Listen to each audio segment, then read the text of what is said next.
क्या पढ़ा था? चारों इक्वेशन पढ़ ली थी मैंने। ठीक है। आज जो पढ़ना है, अच्छा, रिलेटिव वेलोसिटी बता दी थी मैंने आपको कि दो चीजें अगर सेम डायरेक्शन में चल रही होती हैं तो उनकी जो बीच की रिलेटिव वेलोसिटी होती है उन दोनों वेलोसिटी के डिफरेंस के बराबर आती है। अपोजिट डायरेक्शन में भागती है तो उन दोनों की जो बीच की रिलेटिव वेलोसिटी होती है उन दोनों के सम के बराबर आती है। ठीक है, ये मैंने आपको बता दिया था। अब आज, ठीक है, इस चैप्टर का जो आखिरी टॉपिक है वो मोशन अंडर द ग्रेविटी है। क्या है? Motion under the gravity. Gravity के अंडर जो मोशन होगी उसके बारे में बात करें। ठीक है। अगर मैं मान लीजिए किसी चीज को, केस फर्स्ट, अगर मैं किसी चीज को ड्रॉप करता हूँ तो जाहिर सी बात है उसकी इनिशियल वेलोसिटी क्या होगी? जीरो। ठीक है। अच्छा, जब मैं ड्रॉप करता हूँ तो उसकी मोशन नीचे होगी और फोर्स भी कहाँ लग रहा है उसके ऊपर? कौन सा? ग्रेविटी नाम का फोर्स। ठीक है। तो जब फोर्स और मोशन दोनों सेम डायरेक्शन में होती है तो वेलोसिटी क्या होता है? लगातार बढ़ती रहती है। और जब वेलोसिटी बढ़ती है तो एक्सेलरेशन पॉजिटिव होता है। और ये एक्सेलरेशन ग्रेविटी की वजह से आ रहा है, इसलिए जी लिखते हैं इसको। ठीक है। और जब ये टकराती है जमीन से तो उस वक्त इसकी वेलोसिटी ग्रेटर देन जीरो होती है, टकराते वक्त की वेलोसिटी। ठीक है। ये आपको, ये ठीक है, ध्यान रखना कि सेकंड में अगर आप थ्रो कर रहे हो, throw throw downward with some velocity, हम नीचे की तरफ थ्रो कर रहे हैं विद कुछ कुछ वेलोसिटी से। इसका मतलब इस केस में हमारी इनिशियल वेलोसिटी, क्योंकि हम नीचे की तरफ फेंक रहे हैं कुछ वेलोसिटी से, इसका मतलब इनिशियल वेलोसिटी भी होगी। ठीक है। और आपको पता भी है, थ्रो कर रहे हैं नीचे तो आपको इनिशियल वेलोसिटी देनी पड़ेगी। मोशन भी नीचे होगी और ग्रेविटी भी क्या होगी? नीचे लगेगी। तो भैया यहाँ पर आपकी वेलोसिटी लगातार क्या होगी? बढ़ेगी। वेलोसिटी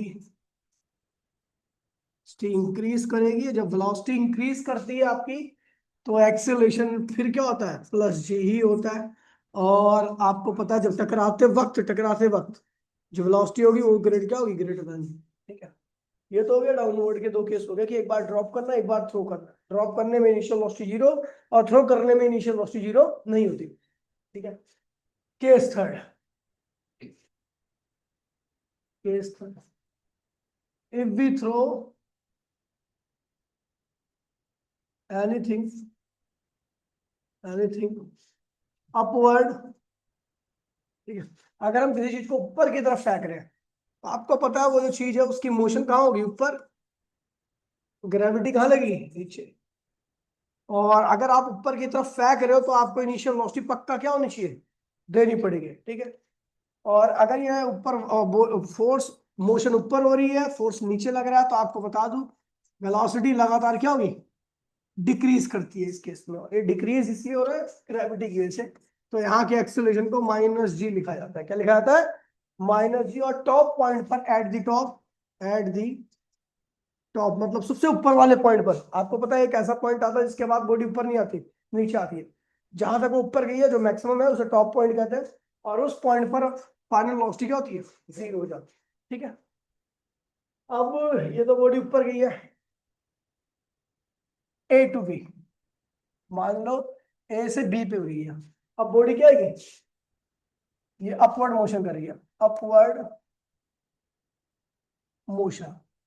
अगर मान लीजिए, अच्छा ऊपर गई, अब वो बॉडी नीचे आएगी, अब क्या करेगी? डाउनवर्ड मोशन, मोशन यानी बी टू ए आएगी। ठीक है। और इस बारी आपकी बॉडी टॉप पॉइंट से नीचे आ रही है। अच्छा, टॉप पॉइंट पर उसकी वेलोसिटी क्या थी? जीरो। तो जब टॉप पॉइंट से आना स्टार्ट कर रही है तब भी वेलोसिटी क्या होगी आपकी?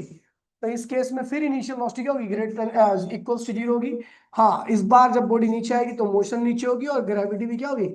नीचे लगेगी। तो आपको बताऊं नीचे आते वक्त वेलोसिटी फिर बढ़ती है और वेलोसिटी बढ़ेगी तो एक्सेलरेशन क्या होगा? प्लस जी होगा। और अगर जमीन से टकरा रही है तो ये फाइनल वेलोसिटी क्या होगी? ग्रेटर देन जीरो होगी। अच्छा, आपको एक बात बता दूं, नोट में ये ध्यान रखना कि ए से बी यानी ऊपर जाने में जो टाइम लगा वही नीचे आने में टाइम लगता है। इसको कहते हैं टाइम ऑफ एसेंट और इसे कहते हैं टाइम ऑफ डिसेंट। ठीक है। हाँ तो हाँ हाँ, तो क्या हुआ? तब भी तो लग रहा होता है जब ऊपर जा रही होती है। उससे क्या होता है, जिस रेट से वेलोसिटी घटती है उसी रेट से नीचे आ तक बढ़ती है। मतलब अगर तुझे फेंकी तूने 100 मीटर से, तो तेरे हाथ में भी 100 मीटर से ही आएगी वापसी। सब कुछ वही है तो टाइम भी वही होगा। मतलब ऐसा, ऐसा कि मान लो ए से बी तक की जर्नी में, तो लीजिए ए से बी तक की जर्नी में यहाँ पर आपकी वेलोसिटी v1 क्या थी, 100 मीटर पर सेकेंड। हाँ 100 मीटर पर सेकेंड। आफ्टर 1 सेकेंड जो नई वेलोसिटी होगी वो क्या होगी, 90 मीटर पर सेकेंड। फिर अगली वेलोसिटी क्या होगी, 80 मीटर। फिर मीटर पर सेकेंड, 60 मीटर पर सेकेंड। फिर 50 मीटर पर सेकेंड। फिर 40 मीटर पर सेकेंड। फिर 30 मीटर पर सेकेंड। फिर 20 मीटर पर सेकेंड। फिर 10 मीटर पर सेकेंड। और फिर 0 मीटर। टॉप पॉइंट पर क्या होगी, 0 होगी। ये तो ऊपर जा रही थी। और ऊपर जाते वक्त आपको पता है भैया क्या होना, कि भैया बॉडी जब ऊपर जा रही है तो मोशन ऊपर होगी, ग्रेविटी नीचे लगेगी, वेलोसिटी लगातार बॉडी की क्या होगी, वेलोसिटी लगातार कम होगी, वेलोसिटी कम होगी। यहां पर कम क्यों हो रही है, ग्रेविटी की वजह से, इसलिए इसके एक्सेलरेशन को हम -g यानी -10 मीटर पर सेकेंड स्क्वायर ले रहे हैं। -10 मीटर पर सेकेंड स्क्वायर का मतलब है कि हर 1 सेकंड में वेलोसिटी में इतनी कमी आ जा रही है। जैसे पहले 10 थी, फिर 1 सेकंड बाद क्या होगी, 90। टॉप पॉइंट पर जाते जाते क्या हुआ, इसकी 0 होगी वापसी। अच्छा जब वापसी नीचे आएगी, नीचे आएगी, ठीक है, B to A, तो भैया आप देखोगे कि मोशन नीचे हो रही है और ग्रेविटी भी इस केस में कहाँ हो रही है, नीचे लग रही है। तो अभी पहले जो बी पॉइंट पर जो वेलोसिटी थी वो क्या थी, 0। तो 1 सेकंड बाद फिर क्या होगी, बढ़ेगी, क्योंकि ग्रेविटी और फोर्स और मोशन दोनों एक ही डायरेक्शन में हो रही है। ठीक है, तो यहाँ पर वेलोसिटी लगातार क्या होगी, इंक्रीज होगी। एक्सेलरेशन क्या होगा, बढ़ रही है वेलोसिटी तो एक्सेलरेशन पॉजिटिव होगा। कितना होगा, 10 मीटर। और इसका मतलब हर सेकंड में वेलोसिटी 10 मीटर पर सेकंड के हिसाब से बढ़ेगी। हाथ में जितने से गई थी उतने से आ गई। अच्छा इस अगर डायग्राम को मैं देखूं केवल, तो इस डायग्राम में नीचे से ऊपर जाने में 10 सेकंड लगा है, और ऊपर से नीचे आने में भी क्या लगेगा, 10 सेकंड लगेगा। इस केस में ध्यान रखना, नोट डाउन करके, कि एयर रोल क्या होता है, क्या होता है, नेग्लेजिबल। फटाफट कॉपी कीजिए, थ्योरी पूरी खत्म हो चुकी है, जल्दी से कीजिए, क्वेश्चन कराएंगे।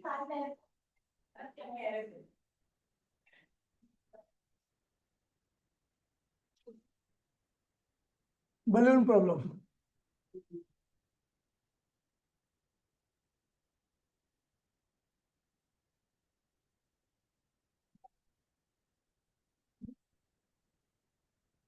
देखिए बलून प्रॉब्लम क्या है, ध्यान दीजिए भैया।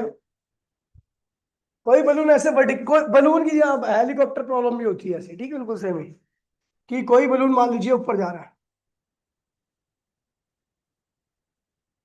और उसमें बंधा है, हाँ हॉट एयर बलून, उसमें क्या टोकरी, ये जा रहा है यू वेलोसिटी से। किससे आ रहा है, तो इसके अंदर एक व्यक्ति खड़ा हुआ है,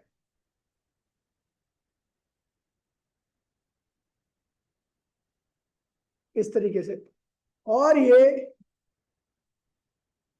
अपने हाथ से किसी चीज को ड्रॉप कर रहा है। क्या कर रहा है,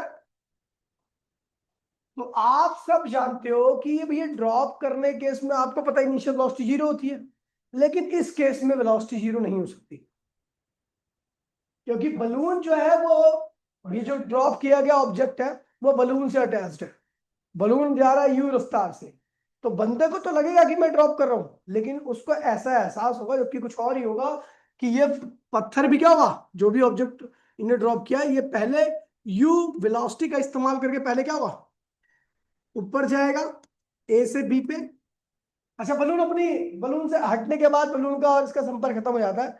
आप बलून को बाहर में जान दो, जिस स्पीड से आ रहा है वो उसी स्पीड से आता रहेगा। लेकिन इस पत्थर की वेलोसिटी में गिरावट आएगी, उसके बाद फिर बढ़ेगी। गिरावट आएगी इसलिए क्योंकि ग्रेविटी जब ये ऊपर जा रहा था तो ग्रेविटी, अब देखो इसके साथ क्या, इसकी वेलोसिटी कांस्टेंट ही रहेगी। इसकी वेलोसिटी क्या रहेगी, बलून की वेलोसिटी कांस्टेंट रहेगी, क्योंकि इसके अंदर लगा है वो प्रेशर, वो लगातार क्या कर रहा है, इसकी वेलोसिटी को एक ही मेंटेन करके रखा है, लेकिन इस पत्थर के अंदर नहीं लगा हुआ। तो भैया जैसे ही पत्थर अलग होगा तो उतनी वेलोसिटी रहेगी जितनी बलून की थी, लेकिन थोड़ी देर बाद क्या होगा, ग्रेविटी अपना इन्फ्लुएंस दिखाएगी। ये पहले ए से बी पे जाएगा, ठीक है, बी टॉप पॉइंट है, यहाँ पर इस पत्थर की रफ्तार क्या होगी, 0 हो जाएगी। फिर ये वापसी आके गिरेगा सी पर, ए और सी का लेवल सेम है, तो जाते वक्त जो वेलोसिटी थी सी पर भी उतनी ही वेलोसिटी होगी, ठीक है। उसके बाद ये गिरेगा ग्राउंड पर। तो बात कर रहा हूं मैं केवल यहाँ पे ए से बी की। तो जब ये पत्थर पत्थर की बात कर रहा हूँ, बलून की स्पीड कांस्टेंट है, ये ध्यान रखना, velocity of balloon remain same, velocity of balloon constant है, क्या है, ये कांस्टेंट वेलोसिटी से ऊपर जाएगा क्योंकि इसके अंदर लगातार एयर प्रेशर लगता रहता है, ठीक है। लेकिन पत्थर के साथ क्या होगा, स्टोन जो हमने ड्रॉप किया है, स्टोन ड्रॉप करो या कि कोई पैकेट ड्रॉप करो, एक ही बात। ए से बी में अगर मैं बात करूं, ए पॉइंट पर आपकी इनिशियल वेलोसिटी क्या है, इनिशियल वेलोसिटी यू होगी।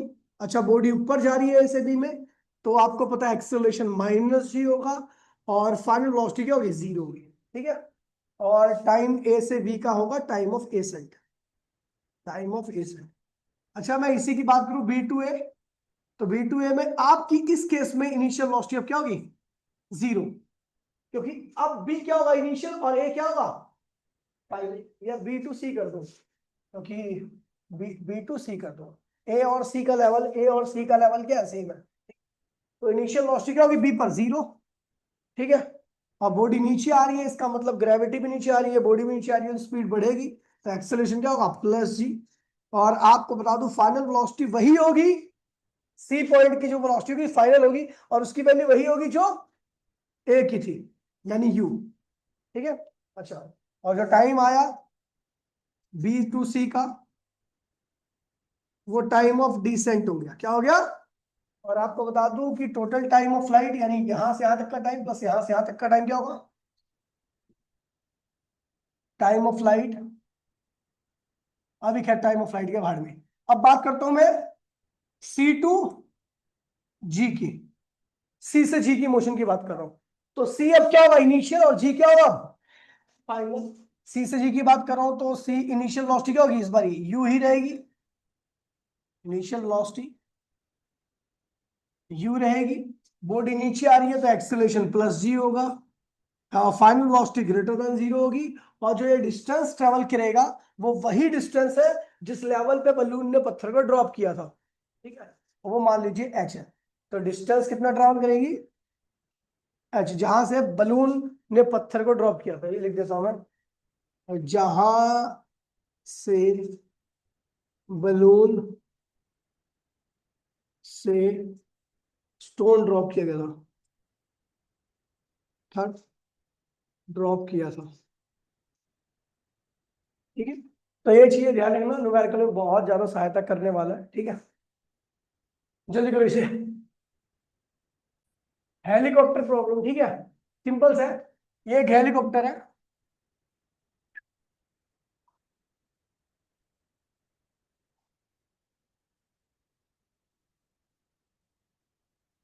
ऐसे ही होते हैं हेलीकॉप्टर भाई।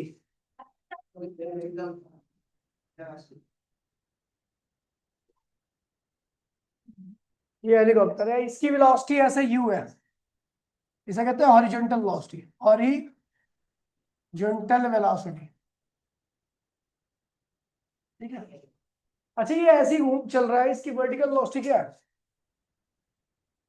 वर्टिकल वेलोसिटी चाहे ऊपर और नीचे देखो तो दोनों क्या है, 0, ठीक है। ये ऊपर नीचे नहीं आ रहा है, केवल एक्स के अलावा चल रहा है, हॉरिजॉन्टल वेलोसिटी है इसकी, ये रही, ठीक है। तो अगर यहां से कोई चीज ड्रॉप की जाए, if we drop anything, anything from this helicopter, उसके साथ होगा क्या, अगर मैं किसी भी चीज को ड्रॉप करता हूं तो ड्रॉप होने वाली चीज क्या होगी उसके पास, जो ड्रॉप, मान लो ये ड्रॉप कर रहा हूं, ऐसे ड्रॉप कर रहा हूं मैं इसको, तो इसके पास ये एक्स के अलॉन्ग की वेलोसिटी जो रहेगी वो रहेगी यू, और ये हमेशा कांस्टेंट रहेगी। पता है क्यों? क्योंकि एक्स के अलॉन्ग कोई फोर्स नहीं लगता, हवा ही लग सकती है, उसको मैंने हटा दिया। वाई के अलॉन्ग क्या लगती है? ग्रेविटी। तो ग्रेविटी एक फोर्स है जो कि मोशन के अपना इन्फ्लुएंस दिखाती है, एक्स के अलॉन्ग कोई फोर्स लगता, इसलिए एक्स के अलॉन्ग जो भी वेलोसिटी होगी वो क्या होगी? कांस्टेंट होगी।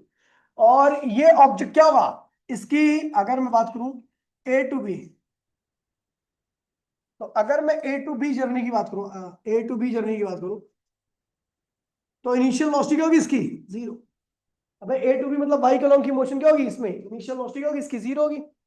वाई के अलॉन्ग थोड़ी ना चल रहा है, केवल एक्स के अलॉन्ग चल रहा है। तो ए पॉइंट पर अगर मैं ए से बी, ए से बी क्या है? वाई एक्सिस होता ना। ए पॉइंट पर इनिशियल वेलोसिटी वाई के अलॉन्ग क्या होगी? जीरो। अच्छा, बॉडी नीचे आएगी, बॉडी नीचे आएगी तो भैया क्या होगा? एक्सेलरेशन क्या होगा? बॉडी की स्पीड बढ़ेगी प्लस जी।